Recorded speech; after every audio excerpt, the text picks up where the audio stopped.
Hello, everybody. My name is Noz Urbina, your host of the OmnichannelX podcast. My guest today is going to be Lasse Rindom. He's the AI lead at Basico and the host of the Only Constant podcast, which is where I originally met him. And he spends his time there having deep, very unstructured conversations with thought leaders about change and technology. And he's been doing that for about a year and a half now and has spoken to some of the leaders that I aspire to talk to myself someday. What I really appreciate about Lasse is his approach to cutting through hype. He's really not interested in the yes or no debates about whether AI is good or bad. Instead, he's focusing on the practical reality that is AI. It's already here. It's scaling rapidly. And the real question is how we actually make it work in the messy, complex world of our existing businesses. Lasse has really deep insights into how AI actually performs when it hits the borders of reality, working with enterprise systems and actual processes. He's got this fascinating background as a former poet and historian, which shows up in his thoughtful, sometimes philosophical approach to understanding change technology. And he's also a deeply playful man. So definitely follow him on LinkedIn.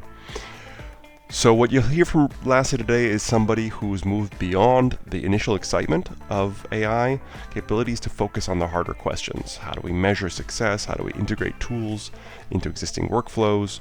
And why do successful AI implementations depend more on human change than technological change?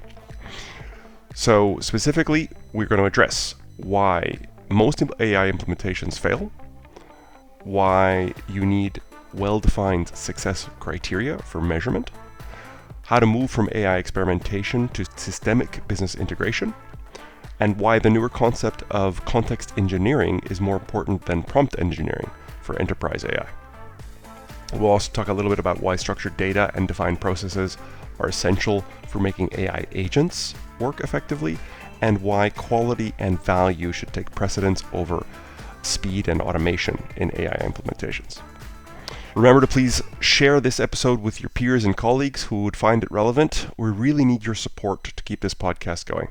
We're trying to give you a no-hype, honest discussion about what is actually happening in the world of omnichannel, and we hope that we're providing you some value and would love for you to share that value around. Thank you so much. Without any further ado, enjoy the episode. Hello, everybody. My name is Noz Urbina, and welcome back to the OmnichannelX podcast. I have with me today here Lasse Rindom, who I have been corresponding with on LinkedIn, and I've been on his podcast across the past few years.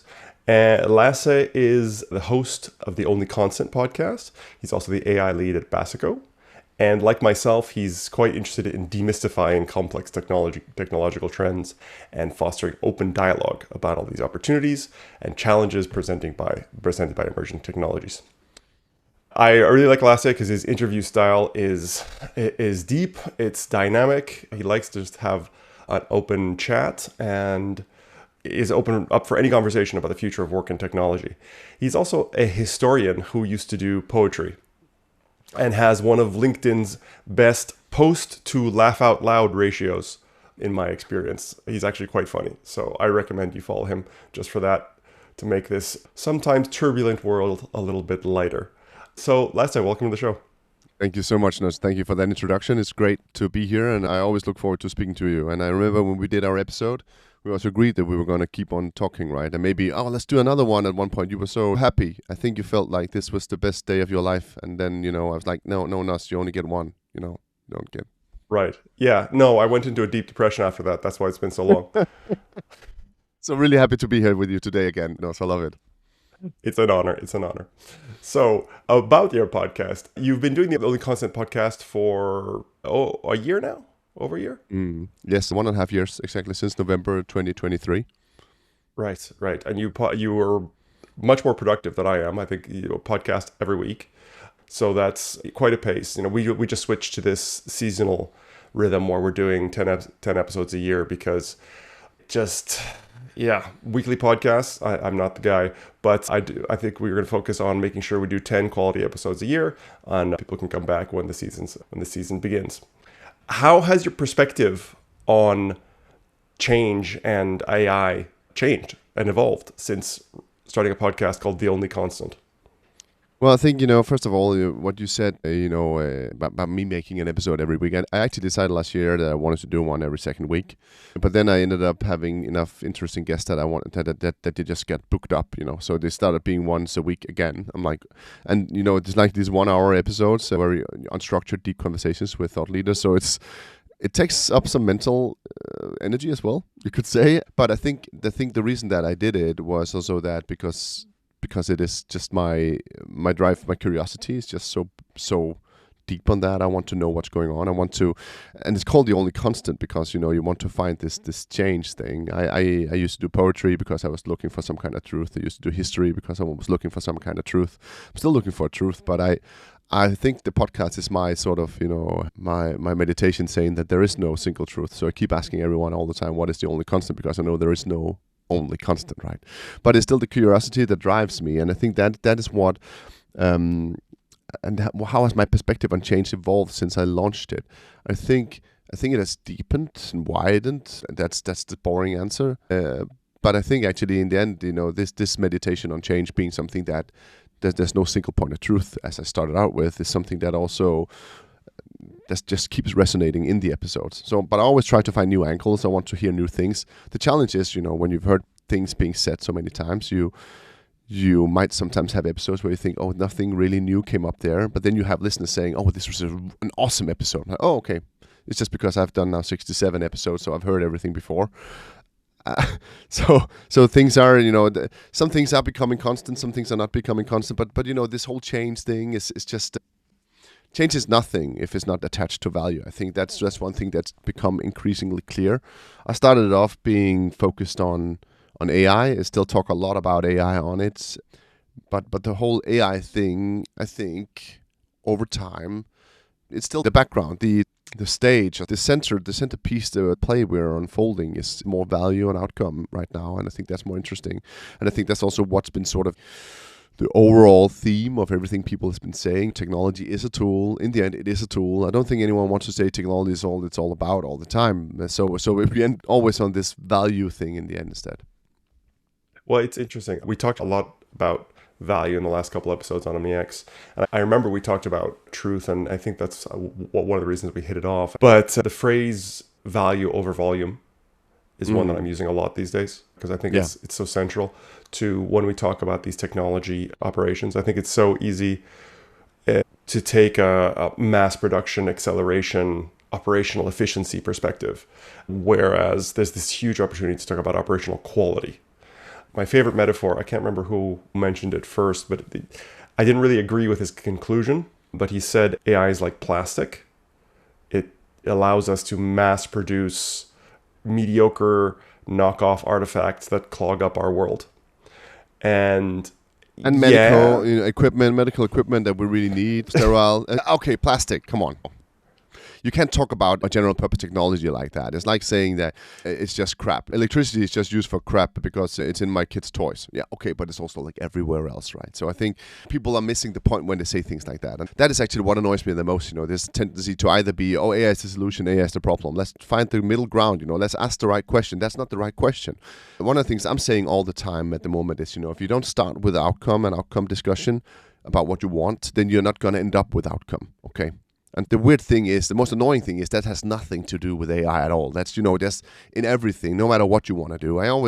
Tom Reuner, who was on my podcast as well and used to be my boss for a brief period at HFS Research, he was once asked about, is RPA dead? And then he was like, no, if it solves the problem, it's not dead.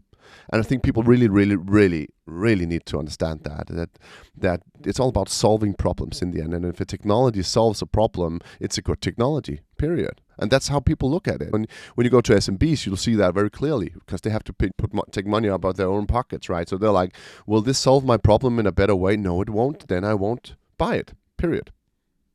There's a circularity to that argument, though. First of all, it's awesome that you interrupted me and finished my sentence exactly as I was going to finish it, because I reposted that guy's post and said, are we the ones making the plastic that moves precious materials and tools and equipment, or the ones used in medical devices, or are we making, party favors, single-use Halloween decorations, that kind of thing? And it's a choice how you choose to apply these technologies. and what value and the longevity of that value that you try to get. So I totally agree with that. But I think there's a circularity to when people say, will it solve my problem? You have to understand it to be able to answer that question. So I think there's a certain amount of you need to learn and experiment in order to be able to understand how it could solve your problems. What I'm seeing is mass rollout at every level of the chatbot. So when we say AI today, for most people, that's become almost synonymous with chatbots and ChatGPT. ChatGPT has pulled a Google. Like they are the name for AI in the common consciousness, which I kind of hate because I have a lot of issues with ChatGPT as a company, or OpenAI as a company, Sam Altman in particular. But I train on ChatGPT in my workshops because that's what everybody has. Everybody's got a license, or everyone can get a license. The UI is very friendly. But what I'm seeing is people don't have the mental models, the baseline understanding to be able to think, how can I use this thing? So that's when we get immediately in discussions like, oh, it's not accurate like Excel is. It's not accurate like my database is. Therefore, it's useless. Can I use it like a database? No, therefore it's useless. So I think that we do have to understand what an AI process looks like and what re-engineering processes for AI looks like before we can answer the question of, is this going to be useful? Is this going to solve my problem? Maybe it's solving problems that you didn't identify or problems that you would not have attempted to solve had you not had it. Yeah, but I agree with that. But we're getting back to something that's, an old problem as well, right? How do you explain to people what automation can do in general, right? How do you explain to people what IT can do? I think 10 years ago I said that people looked at their applications like they were God. They're just set in stone. That's the way they work. You can't change it. The ways of the Lord and SAP are, you can't figure it out, right? But the point is, you can change things. Yeah, of course, you can automate IT with IT, right? But that's an abstraction level that people need to understand, and which takes time for them to understand, and a lot of training. So I think the whole getting them to understand what an AI workflow can do, I think that's more about discussing what outcome can you get from an AI workflow when you're working with unstructured data suddenly. But I still think that the whole getting people to use it, of course you'll meet people who are resisting it. I also meet them all the time. But let me just a number. There's 127 million daily users of ChatGPT, more than 700 million monthly users of ChatGPT. That's the web online version on OpenAI's websites, right? That's a lot of users. This means this is happening. This is already there. People are using it. If you're not using it, you can be pretty sure that the junior consultant you'll hire tomorrow will be using it, and he'll be challenging you because he's using it.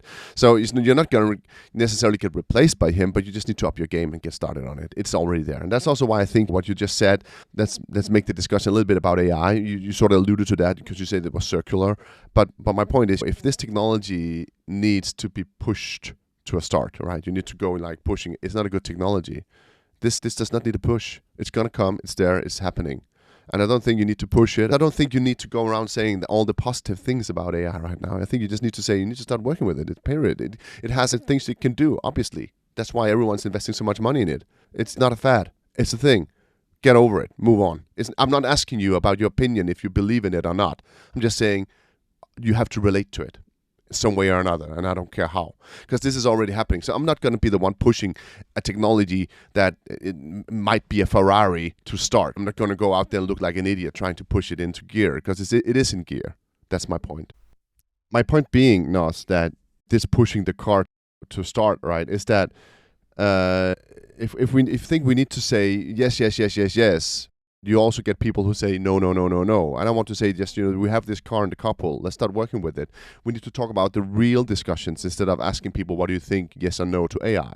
We need to talk about the pitfalls that will be there when this is scaling, because this is scaling. That's what I said with all the million users and the billions of dollars thrown into this from application providers, software suite developers. This is not going away. This is coming. So let's have a discussion about how do we need to guardrail against things in this? How do we need to make people work with it the right way? How do we teach our people to work smart with it and not be fooled by automation biases and so on? I agree with everything you're saying. I think I'm making a somewhat parallel or maybe subtler point. So I'm remembering the rise of social business. And I remember being laughed out of the room when we were first talking about social media as a business tool.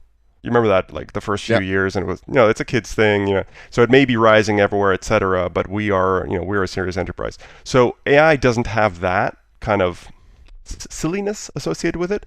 But But it's just an example of various technologies I've seen over the years where people just said, okay, this is happening.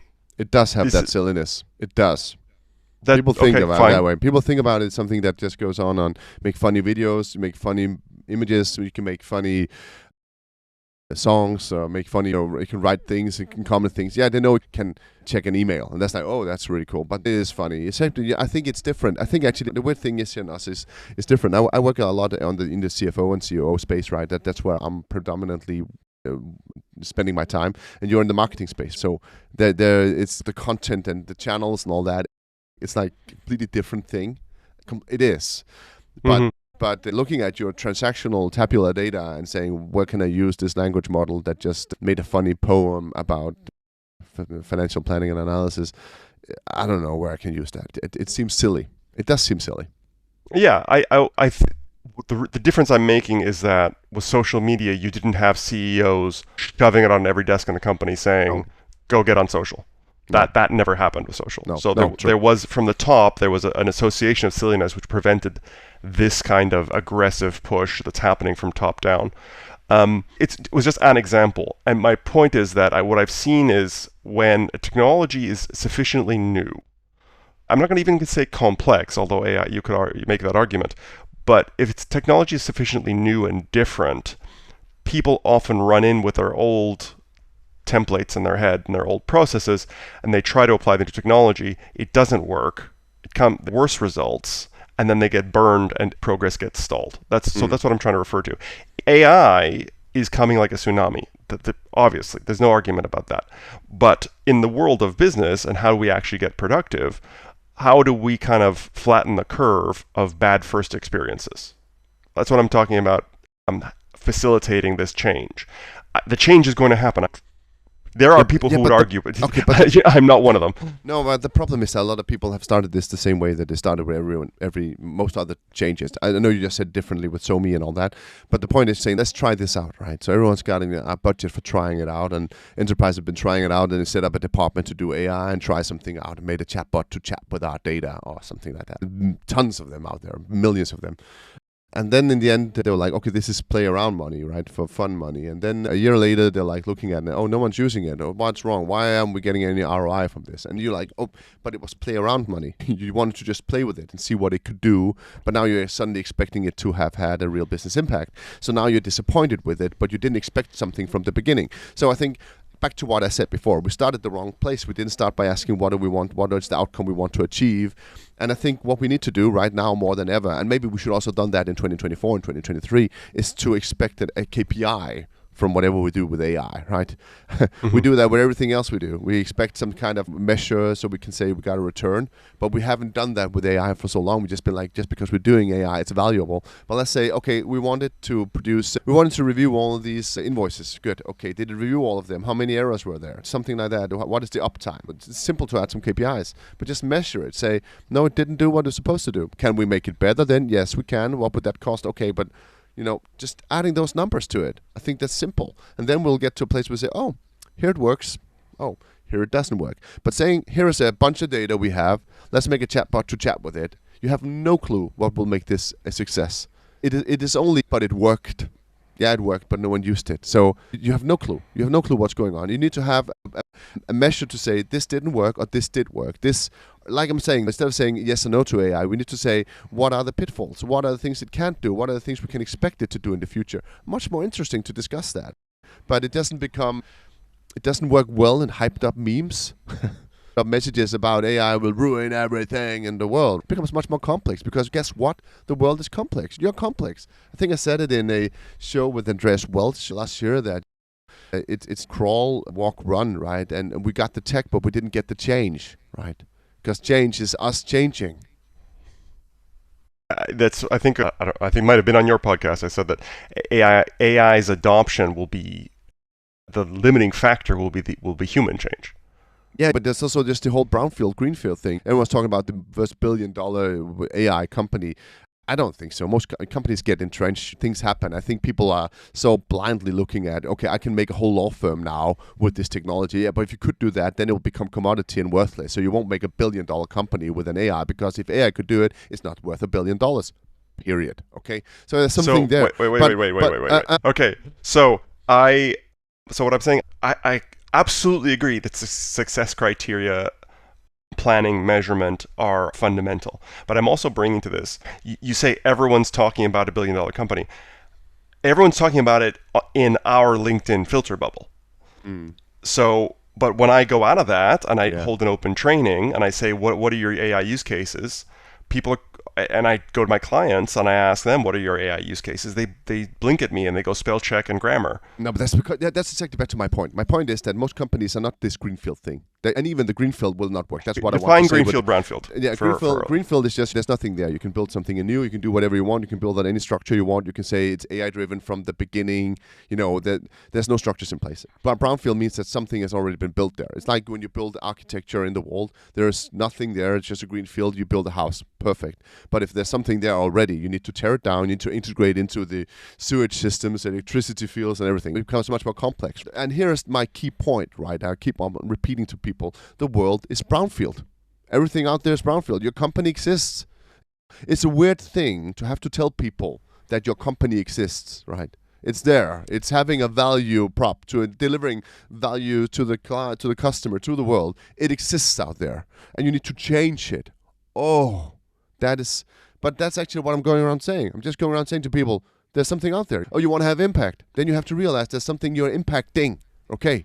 If a meteor has impact, it destroys things, right? Things are moving around. What is it you're moving around? What is it you're expecting to move around? What are the people, the processes, the values, the customers, the stakeholders? What is it you want to move? That's what you need to discuss right now. Not talk about necessarily AI, but figure out how do we move these things and what is the value that drives these things. Not just saying that it's stupid that we have these silos. Why do we have the silos? What are they producing? What is the purpose of them? There's a purpose behind everything we're doing. Sometimes even when this is subtle, sometimes the purpose of a thing is to slow things down. Whoa! We're talking so much about speed and AI and automation that no one can even fathom that sometimes it's just a good thing that things are slow, because that means that we can predict what's going on. That's the reason why we have speed limits on the roads. There's a reason why laws take months to get approved, because we want things to move slow so no one can just ruin everything. That's the point. That's the point of a brownfield. Don't we want to move fast and break stuff? Yeah, we don't want to move fast and break stuff. We have things that work. And I think we need to respect that more than anything in an AI craze, that things need to change. I think one of my favorite quotes is from Enzo Torresi. He's an old enterprise architect, I think. He's not really famous, but I found out this quote is attributed to him, so that's why I'm saying his name. But it's that, maybe God made the world in 7 days, but he didn't have an installed legacy base. Right. So, sorry. Okay. So I think that brings me to another topic. So I think we're violently agreeing, which is always a good thing. That process definition, process analysis, understanding what you're trying to do, how is it going to work, how are the people that you have today going to be part of that process. These are all the essential questions. So. But people don't want to buy that. People want to buy AI and put it somewhere and say, now we have AI. Now we've added AI, It's the magic wand thing. And I've been suffering the magic wand sales pitch my entire career. It's just every few years, some big thing gets hyped. This just happens to be the biggest one, but it's the same pitch. No more thinking, no more work, only happy time. But that's also why I think it happens, winning, right? I think executives think... You'll get tired of winning. Yeah, but I think executives will think this is just another fad like that. Okay, and the board is saying it, and the market is saying we need to do it, also to keep our employees and brand and all that. So now we'll do it, but we'll put it over here in this little bucket where we have all the creative people, and they'll be doing something creative with this creative new thing. And then we'll go around doing our stuff in Excel over here as we used to do, right? That's what we do. We just keep on moving, and then we have these, and we'll be like, whenever we meet them on the corridor, we'll be like, hi, oh, that was the nice guy. That's the AI guys. But they're really not doing it, not contributing anything, because it's just added on. They're not impacting anything, because over here we're busy, right? We're doing things. We're delivering to our clients. This is serious business. It's fine that you can do AI images and blah, blah, blah over here, but and hi, and again, we'll wave to you, right? But it's not what I'm seeing. I'm seeing corporate-wide rollouts of the CEOs saying to everybody, every department, okay, cleaning staff, HR, cafeteria, how are you going to use AI? I'm not seeing that. I'm not seeing that at all. I'm seeing the across the board pressure to make stuff better. Everybody in the company now has a magic wand. I bought you all each a magic wand. Now go make magic. Show me. And that is a different but also very difficult situation. Sure, there's a different thing to this, but you'll also be hiring the couple of AI managers to be the AI lead, the COE. You're going back to the COE thing. The COE is also happening all these companies, and then they're all going to get a license for Copilot or ChatGPT, and then you expect 10 to 20% more Centers of excellence. Yeah. Centers of excellence. So they're still setting those up, right? And that's what I call these things. We put it over here, and they'll be the creative ones. But then you also push everyone saying that now you have access to it. But I don't think change just happens that way. But just saying now you have access to it. Access is not adoption. So the key problem with AI right now, and I think this will actually change on its own. That's why again pushing the car to a start. This is changing because companies are investing so much in it. But the key problem is that you're taking your processes and giving it to an AI. You're taking it out to an AI. And to make AI productive for you just have to have a little short workshop with it. So you discuss with it, what is my problem? Then it understands it, and then it gives you something valuable. But most people don't have time to do that. Most people are entrenched in something they're already doing. So what we're waiting for right now is that this is going to get built into the applications they're having. That's not just a Copilot thing. This is built into the ERP systems, the CRM systems, the work order systems, everything people are working on daily, what they're interacting with. There it should just be natively doing things that are productive, not just being a chat. So don't take your processes to a chatbot, but put the chatbot into your processes. I think that's what people are waiting for. But is it just a chatbot? But so I agree that it should be baked into our processes. Absolutely. I think the chatbot, even if it's a chat, what's happening now is this stupid refine this text or make this more clear or change the style. We're just getting more and more advanced versions of writer.com and Grammarly. Just basically, can I rewrite a piece of text with an LLM in whatever application?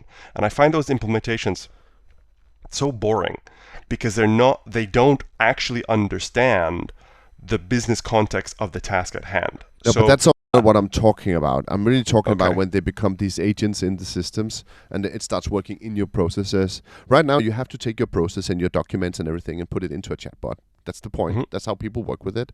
But in the future, these chatbots are going to be doing things in your systems. Not as chatbots, but they're going to be interacting with data. They're going to be basically behind the scenes in, writing code to manipulate your data and everything that's going on. And I think that's what people are always missing. Okay, it's a language model, but language code is also language. So you can manipulate everything. Digital can be manipulated by an AI. And people are like, whoa. And people don't realize these things. So there's just, but that also means that then suddenly the LLM, let's say that instead of saying the chatbot, the LLM will come into your processes and start working in your processes. And that's where we'll have the big benefits of it. Not by just saying, here's an LLM, let's see where you can take this. Okay, well, so let's make this more concrete because I was scared when I had you on the show is that we're becoming insiders, and I don't want to have an insider discussion or only an insider discussion. So, you've interviewed a ton of people. What patterns have you noticed in how successful organizations adapt? Can you give? Let's put some examples and some concreteness on this. I think the issue is, right, it is changing as we speak, but not a lot of companies have been really successful. I think that's the big challenge, right? I think people have been asking me for a long time, where are the best AI agents and where are the best applications of AI agents? Like, you tell me. I haven't seen them. I've seen RPA agents, a completely different thing. I haven't seen these big AI agents yet work, and I know that also companies like SAP, like Business Central, who I've had on my podcast as well, they are spending years building these AI agents and making them work, right? It's not something that happens in a couple of months. So I think the key challenge... Does it have to be agents, though? I think anyone is interested in any kind of success with these new type of generative technologies. But I've seen scenarios where you've had AI determine where a spare part should go based on where you have the largest penalty if operations are down.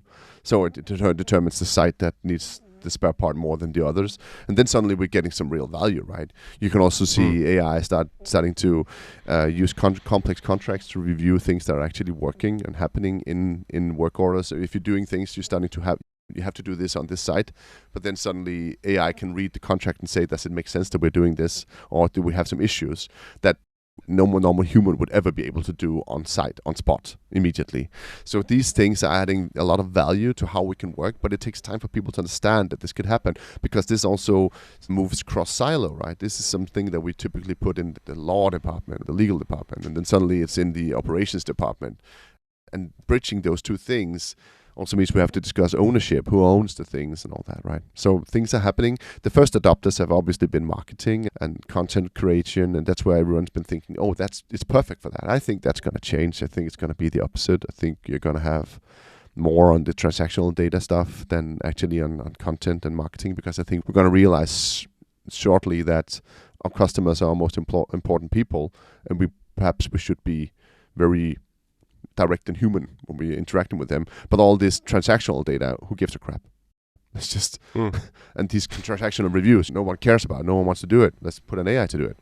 It makes total sense, but it's just not been the obvious one, because we thought generative AI, make stuff. Language model, make stuff. I'm always saying, I hate the word generative, because for me it's about restructuring, translating, and interpreting data much, much, much more than generating new crap for the world. That's very interesting, because you said earlier that I am in marketing, and that is one of our one of our big pillars.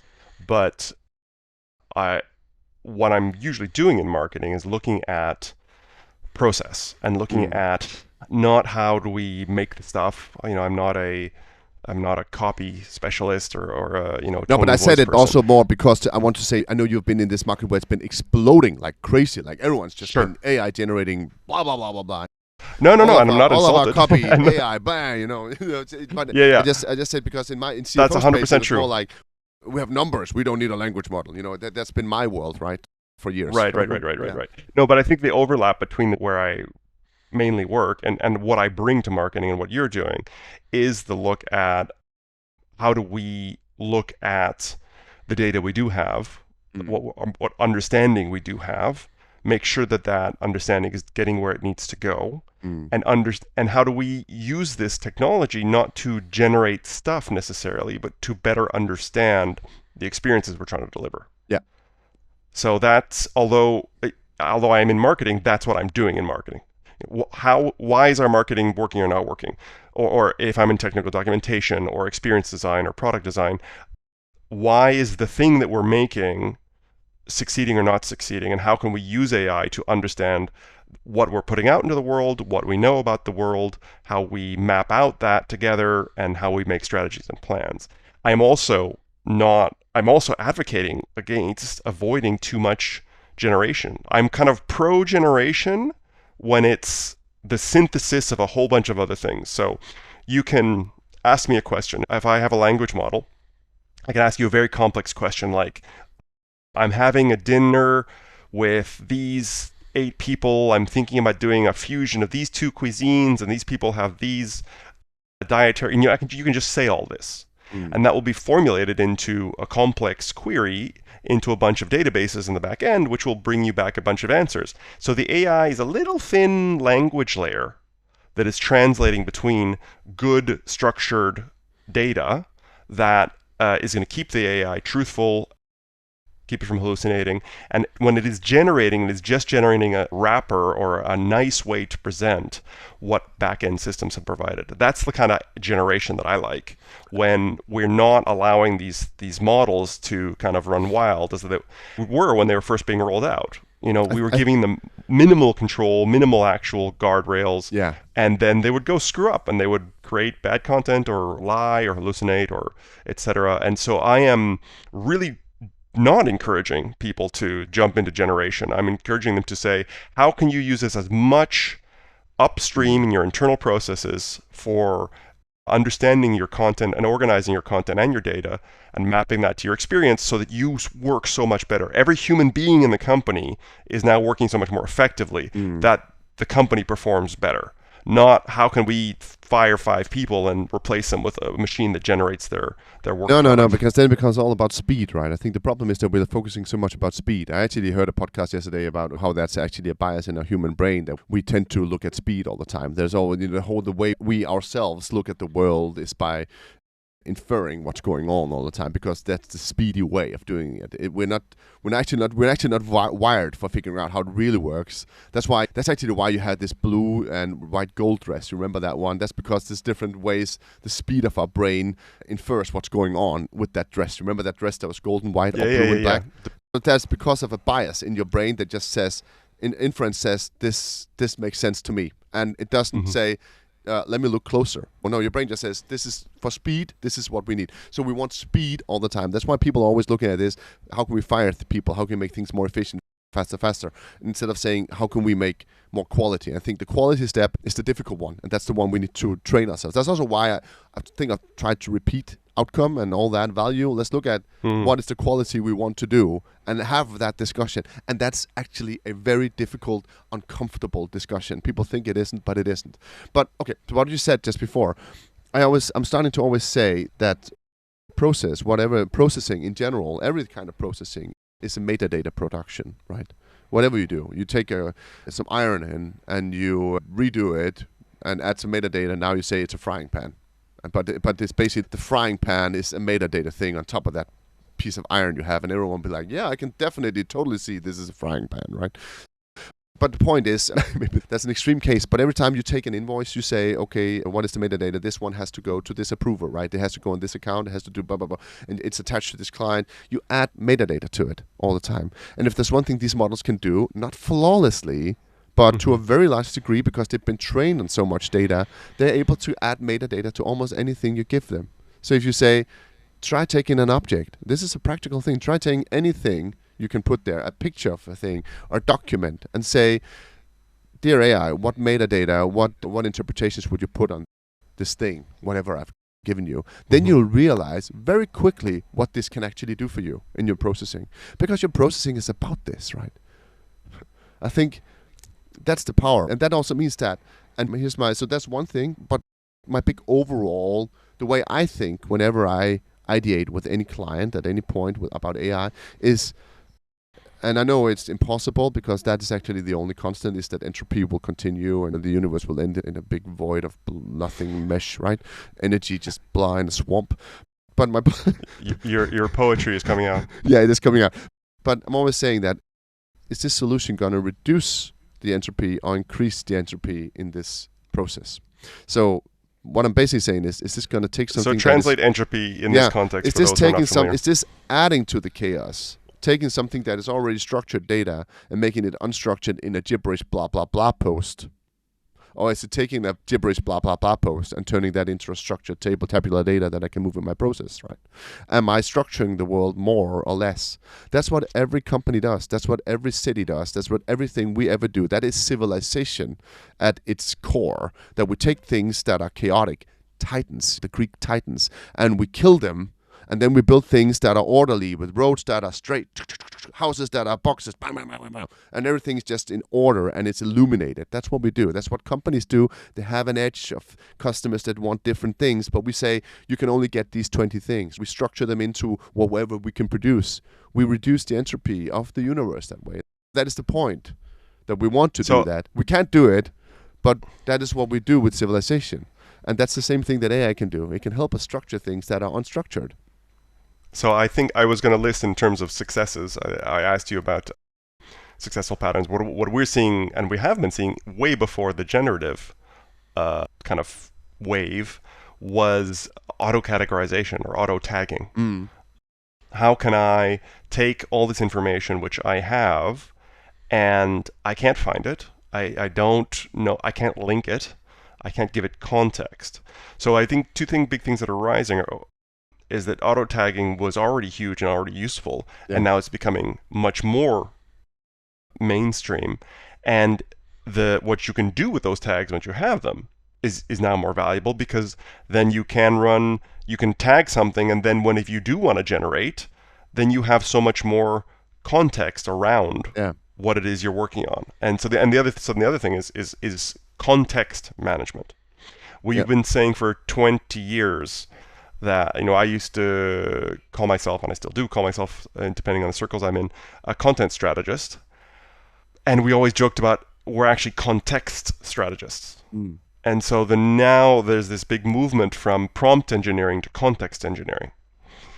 How do we make sure that a human or an automatic system has the right data, the right structures, the right meta information, the right context to do their job? Because if you come to the prompt, you always have to come and kind of give it the prompt and give this thing the prompt, and then it's going to go do its job. But how have you prepared it to do its job? And when these AIs are going to be released on the internet, and your little paragraph of a request is a tiny drop in the bucket compared to all of this information it's looking at, how do you make sure that what you get is actually focused and scoped and narrowed down, and looking at the sources that you actually trust, etc.? So building context, I think, is one of the applications of what you're talking about.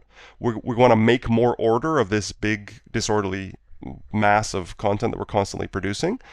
And then from that order, we want to choose which parts of it we feed into our processes. What do we want? If I've got a complex product with many versions, how do I make sure that when I ask a question, you're only looking at the versions of the things that I own? Yeah. If I'm in a particular hospital with particular equipment in a particular situation, how do you make sure that you're providing me the instructions and the spares and etc.? Or if I'm making purchase decisions, and there's all sorts of terminology and there's all sorts of different things that I care about when I'm making a purchase decision, how do I make sure that you know enough about my context so you bring me the right information? I think that's the next big thing. So I'm agreeing with you. I think the next big thing is kind of ordering the world and then using that order to build the right context for people. Yeah, or accepting that the world is not ordered, but you build an AI that is able to actually order it. And I think this, and I just thought about. But it's a cycle, though. Yeah, but of order and disorder. Yeah, and back and forth. And what you just said was also that, and made me think that one of the big differences when we now have these foundational models is that we were used to saying that technology is something we start building this part, and then we increase, we add on to it. But here we've gotten a full model. So we have a really big model, and now we need to decrease it to be purposeful. So we need to narrow it down, right? It's the opposite way around. Because if you take full unstructured reality and you give it to a full unstructured AI model, you're not really increasing anything. You need to, either side has to be restricted a lot. So either you restrict the thing you give it very much, or you restrict it a lot. So you add roles to it. And I think that's what people also need to understand. I wrote a mock post that got no traction, but a couple of weeks back, where I said that I think was too complex for people to understand maybe. But I think that the problem is that the budget for AI is binary, right? It's either $1 billion or $20. That's what you want to pay, right? You don't want to pay anything in between. But I can see it working. I'm giving it to my ChatGPT. It works. Yeah, but you want it not just to work now. You want it to work again and again in the same way. And that means you have to restrict this really big monster of an AI model to be very concrete. And that means you have to understand how you give it enough focus to be narrow and not say anything about Lord of the Rings when you're asking about your business processes. And then also give it enough context to know what you're trying to work on. So you have to expand it on the context, but narrow it on the focus. And then you have to make sure also that your semantic distance between the concepts you're asking about are not too great. Because if you ask it about some things that are completely disconnected, it will make weird routes and find a way to connect them, but it will always make something different to you. And then you have to ask it multiple times. That's the last thing. That's how you make a good prompt. You have to ask it over and over. So if you ask one AI agent, it will give you, I don't know, an answer. The best example is this: what should I use to edit my photos? So it will say Photoshop 60% of the time. Okay, good. But then we'll say Paint also 5% of the time. But if you ask another one, then again, was that a good answer? And it said Paint. They will say, no, it's probably more Photoshop. And then you reduce the hallucinations by 70%. People don't know that. But just adding this chain, just programming it, spending a little more than $20, not $1 billion, but just a little money to make sure you get that's what people need to do. But people are like, but ChatGPT does it almost for me. Yeah, but almost is not good enough for anyone. You need to have something that's reliable when you start building into your processes. I agree and disagree. So I agree that any intelligence can use a second pair of eyes, the digital or human. So if an AI gives an output, it's much more efficient to have another AI check that output than it is to try to build a super AI who gets it right the first time. Yeah. So that's that. I totally 100% agree with that. I don't agree that less than 100% reliability is not useful. Because Oh, okay, there you go. That's not what I meant. But you want to get a really high reliability. You want to get to a high level. You're going to get to a really high level. You want a high reliability. Yeah, you're not just like, 80% is okay. Let's just put this to do all of our AP 1 in 5 is wrong. No, that's not good enough. So you need to make sure and you'll get that if you just ask it a simple prompt, and you'll get something that's sometimes different, and it moves on in different routes. You need to make sure you test it. Not simple. Unlimited capabilities means unlimited testing, period. So you need to find a way to narrow it down just a little bit. That's the point. Agreed. Well, we're coming back to context engineering. Yeah. How can we make it so that when I'm doing my work, I'm trying to do my work. I don't want to be prompt engineering. So how can I make it so that the thing has enough context, that I've set up my AI properly, so that when I put in a simple prompt, it has enough context to not require me to explain the whole world to it to give me the answers I want? Do the workshops. Either you have to pre-prompt it, or you'll have to prompt it. Sorry. And if you don't pre-prompt it, someone will have to pre-prompt it. And that's what I said as well. When it comes into your application suites, these application providers will have pre-prompted it. And it gives me to some of the really biggest, I think, thoughts I've had. I don't know if it's because of the podcast, but during the podcast, is that the future will be a lot about owning the process. So software vendors will have to own the process. They'll have to define the process, because you can't make an agent work in that process without that. I think people are not realizing that digital beings, like agents or AI agents, will only move in a digital space. And if your digital space is composable with unclear, unmatched APIs and bad data structure and bad master data, they will not be able to work. Okay, ambiguity kills the AI cat. Okay, really. Well, not curiosity, but ambiguity. I don't know why. Anyway, but ambiguity kills it. And most of a company's digital infrastructure is ambiguous, because we have human operators at the center of processes, and applications and software have typically been functional edge add-on outside that you just use whenever you need it. But right now you're putting technology at the center. And if you have this composable, ambiguous setup, it won't work. It can't navigate. So I think there is the dialectic dial is moving back towards a little bit more monolithic, not necessarily in the UI monolithic sense, but in just, this is a defined process. This is how we're doing it. This is what it means. This is a data layer. This is what a customer is. This is what a churn customer is. All these things have to be strictly defined so AI can move around. And that's what we're coming to. I've been trying to order people's content and data world so that people could move around for 25 years. So I'm totally there with you for that. Tell people that I'm in the I told you so years of my career.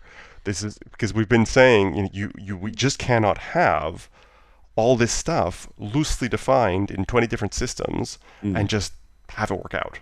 But you can, when you have humans to sort of stop the gaps around, right? You can do that. But if you want AI agents, you can't do that.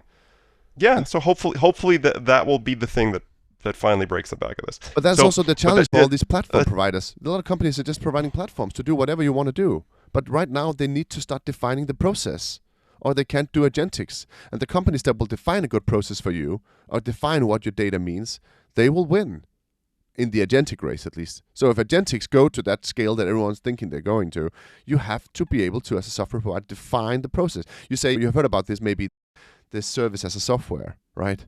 That means that you're outsourcing your services to a software provider. Then that software provider better take responsibility for your process and define it as well. But most of them won't. Most of them would just like, you do whatever you want to do here. And there's a disconnect here.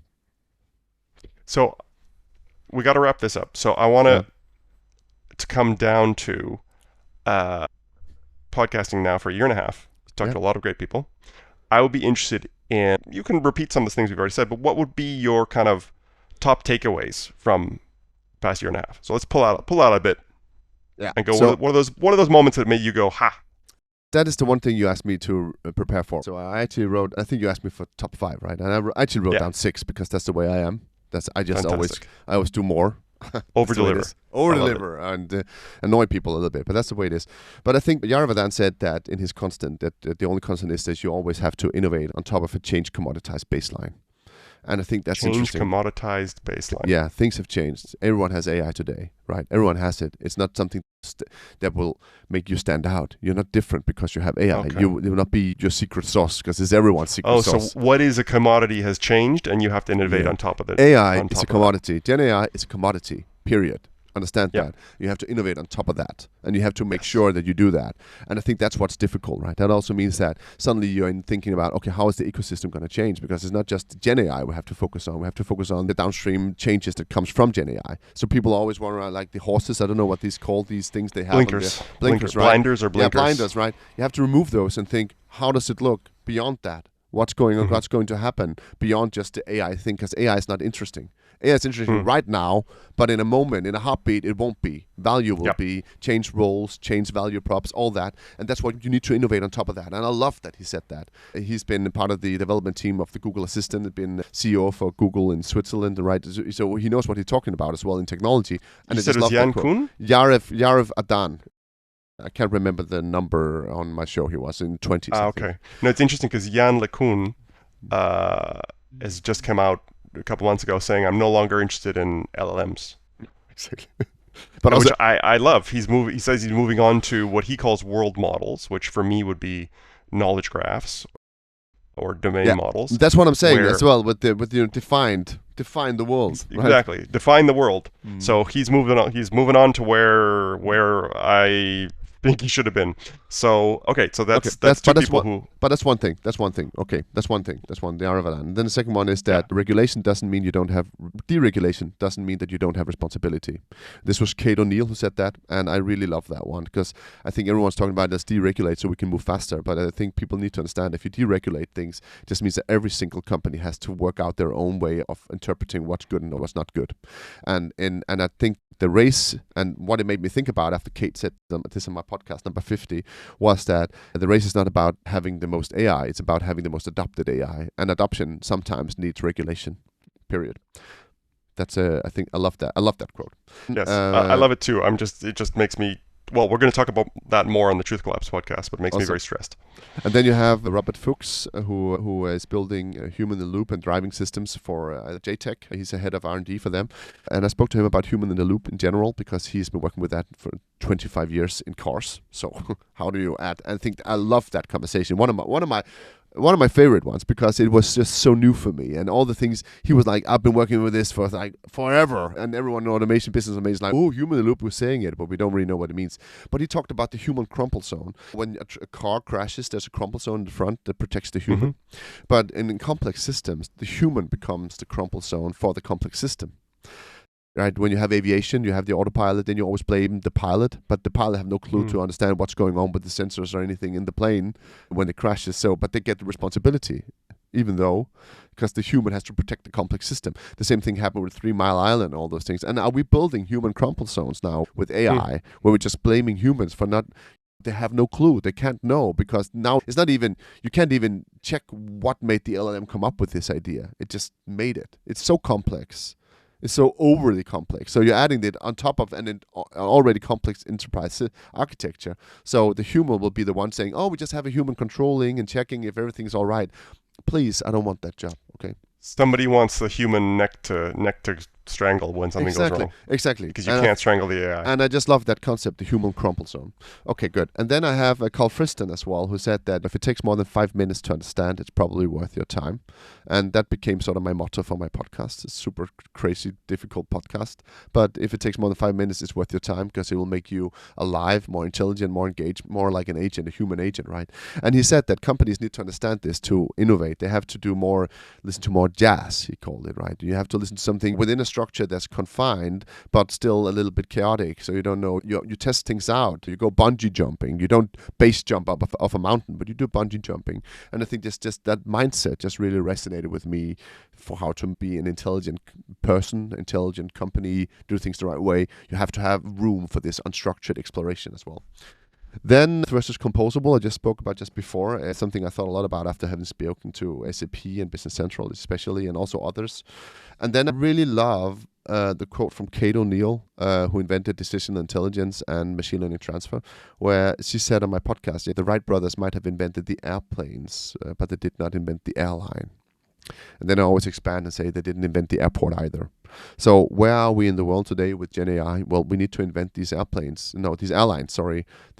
How are we going to commercialize this? What value are we going to get from this? And then the airports, how are we going to structure it? How are we going to govern it? How are we going to maintain it over time? And that's just such a simple image of where we are and what we need to do, and makes so much sense to people. Have airplanes flying all around, but how do we make them productive? Nice. Beautiful. Thank you. I like that you saved that one for the last. Yeah, it's a good one, right? I really like it. Very nice. Yeah. Lorien Pratt is one of my favorites. She's super smart. Super smart. Loved her. So I thought you said Kate O'Neill. Did I say Kate O'Neill said the last one? I meant Lorien Pratt. Dr. Lorien Pratt. Dr. Lorien Pratt, the inventor. Should I repeat it? Did I really say Kate O'Neill was the one with regulation? Lorien Pratt said the one with airplanes, because the inventor. I thought Kate O'Neill got 2. Crap.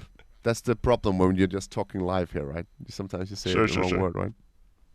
No problem. I'm sure you'll be forgiven by our listeners. I hope so. All right. So thank you so much, Lasse. And we're going to jump over to the Truth Collapse podcast, and we have already some carryovers that we're going to talk about. I think that one about the regulation, and I'm interested. I love the airplane metaphor, but I might have some interesting